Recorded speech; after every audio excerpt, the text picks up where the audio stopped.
Алло? Алло, Да, добрый день. Анатолий Мячеславович? Да. 2 гадзіны доўжылася прамая тэлефонная лінія, якую правёў памочнік прэзідэнта Рэспублікі Беларусь, інспектар па Брэсцкай вобласці Анатоль Маркевіч. Званкі не прыпыняліся ні на хвіліну. За адказамі па набалелых пытаннях звярнулася 16 чалавек. Не толькі з Баранавічаў і Баранавіцкага раёна, але таксама з Драгічынскага і горада Кобрына. Адразу некалькі званкоў прагучала ад шматдзетных сем'яў. Наши многодетные семьи находятся в полном поле зрения наших властей, и мы прекрасно понимаем, какая эффективная работа проводится по решению жилищных вопросов. Сегодня выделяются средства семейного капитала, да и другие нормы, которые позволяют чувствовать себя всем многодетным семьям без исключения очень уверенно в масштабах нашей страны. Другой вопрос. Надо еще раз более внимательно людей проинформировать и где-то в чем-то подсказать какие-то нюансы. Сярод звярнуўшыхся да Анатоля Маркевіча Святлана Владимировна, якая рассказала пра праблему адразу некалькіх дамоў па вуліцы Шапаева ў Баранавічах.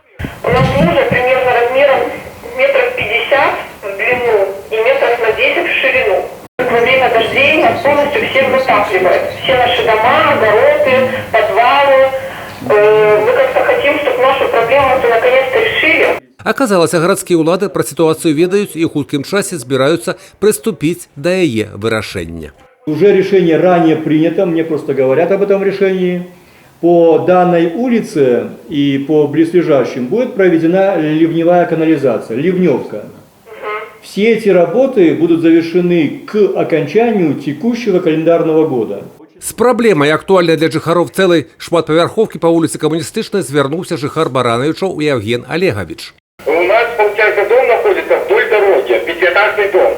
Но подъезд к этому дому через дворы, через 4 пятиэтажных дома. Один из домов 8-подъездный.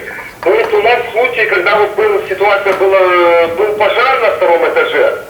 Пожарные машины 20 минут ездили вокруг, не могли подъехать, потому что нету выезда. Хотя сделать там выезд, совсем никаких проблем не составляет. Анатоль Мячеславович даручыў мясцовым уладам разобраться в ситуации як мага хутчэй.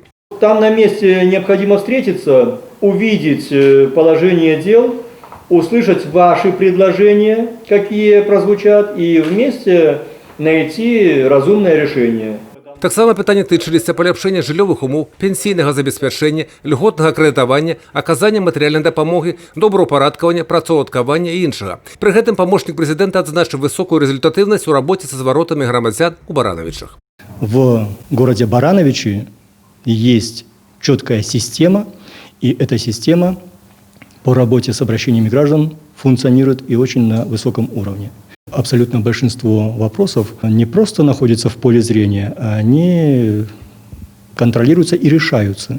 Па некаторых пытаннях адказы былі атрыманы адразу. Па тых, што патрабуюць больш дэталёвага разгляду, канкрэтныя даручэнні атрымалі мясцовыя ўлады і адпаведныя службы. Іх выкананне Анатоль Маркевіч узяў на асабісты кантроль. Алена Ракус, Юрый Печур, Мікалай Руцкі, тэлерадыёкампанія «Брэст».